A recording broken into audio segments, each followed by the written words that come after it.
বন্ধুসকল আসাম নিউজত আপোনালোকক স্বাগতম টাৰ্কিত যিটো আৰ্থকুৱেক আহিলে মানে ভূমিকম্প আহিলে তাৰ আগজননী এজন সাইণ্টিষ্টে দিছিলে আৰু এতিয়া সেই সাইণ্টিষ্টজনে ইণ্ডিয়াৰ কথাও কৈ আছে কি নেক্সট ইণ্ডিয়াটো আহিব পাৰে বিশেষকৈ অসম আৰু হিমালয়ত পিনে থকা জাগাবোৰত আহিব পাৰে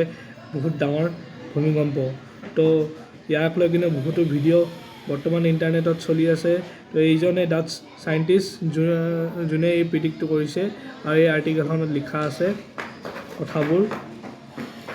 3 days earlier massive earthquake in Turkey and Syria Lebanon এইবিলাক হৈছিলে এতিয়া অসমতো আহিব পাৰে তো আপোনালোক যদি বিল্ডিঙত আছে বিল্ডিঙৰ পৰা ওলাই বিল্ডিঙত যদি সেফটি নাই তেতিয়াহ'লে বিল্ডিংটো এৰি দিয়াটো ভাল উচিত হ'ব আৰু ভাল খোলা জায়গাত থকাটো উচিত হ'ব কি যদি এনেকুৱা টাৰ্কি নিচিনা যদি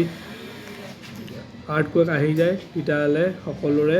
বিপদ হ'ব কি আমাৰ অসমতে হওক বা গুৱাহাটীতে হওক বহুতো পুৰণা বিল্ডিং আছে বিল্ডিঙত থকা মানুহবোৰৰ কাৰণে বেছি চিন্তা আগতে মানুহবোৰ জুপুৰি ঘৰত আছিলে তো তেওঁলোকৰ